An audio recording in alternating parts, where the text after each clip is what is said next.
Tinda tuelekee kaunti namba 34 kwake Nancy, ambapo anatufahamisha kwamba wakazi wa Ngurumani huko Kajiado wameonyesha kuwa kilimo kinaweza kustawi hata katika mazingira magumu. Kupitia matumizi ya maji ya unyunyizaji yanayotoka milimani, wakulima wa eneo hilo wamebadilisha maisha yao na kukuza uchumi wa jamii.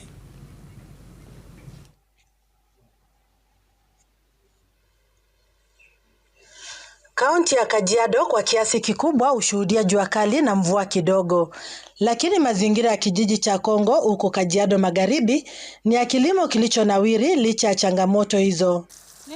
Wakulima wa eneo hili wamepata afueni kutokana na maji yanayotoka katika milima ya karibu na kuelekezwa mashambani kwa ajili ya unyunyiziaji.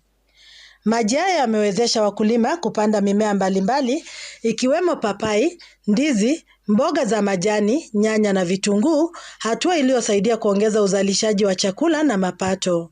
Mimi kwangu ninaweza sema ya kwamba imeni boost. Manake sikosi kashilingi kwa mfuko. Mimi every week ninapata 4,000. Kwa hivyo per month sio 20,000. Anaeleza kuwa uwepo wa maji haya umebadilisha maisha yake, kwani sasa anaweza kukidhi mahitaji ya familia yake. Tunashukuru Mungu kwa sababu unaeka tu hii maji hii kitu inasungusha, inanyesha shamba, unakuja tu kusongesha. Hakuna kazi mingi. Kwa hivyo sisi tumefurahia sana hii mradi. Kwa upande mwingine, wakulima ambao awali walitegemea ufugaji pekee wameanza kubadili mtazamo na kukumbatia kilimo cha mimea kama njia mbadala ya kujipatia mapato, hasa kutokana na mabadiliko ya tabia nchi na ukame unaoathiri ufugaji. Yeye hatukuwa tunalima kwa sababu ya maji, lakini tangu wajamaa tulipowapata tumelima. Wengine wamerudi mashamba yao kwa sababu mashamba zilikuwa sapori, wameacha kwa sababu ya maji. Kupitia mradi huu, Wizara ya Maji na Unyunyiziaji pamoja na washirika imewekeza zaidi ya shilingi milioni 396 kwenye mradi unaolenga kunufaisha zaidi ya watu 10,000. Project has also adopted the climate smart agriculture, whereby we are using drip irrigation.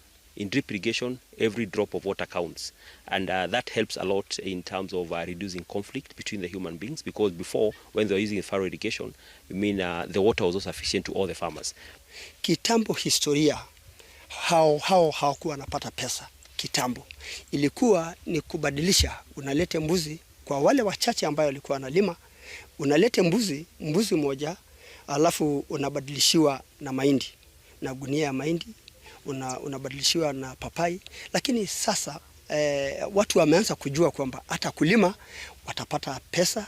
Mazao yanayozalishwa katika eneo hili husafirishwa hadi katika miji mbalimbali ikiwemo Nairobi, Kajiado, Machakos na maeneo ya Rongai, hali inayochangia usalama wa chakula na pia kutoa ajira kwa vijana wanaojihusisha na shughuli za uvunaji, upakiaji na usafirishaji wa mazao. Kuna changamoto ya magonjwa kwa sababu na changamoto ya certified seeds, maana hatujapata proper agronomist anaweza kutusaidia. Hatua ambayo iwapo itafanikishwa itawezesha maeneo kame kama Kajiado kujitosheleza kwa chakula na kupunguza haja ya chakula cha msaada.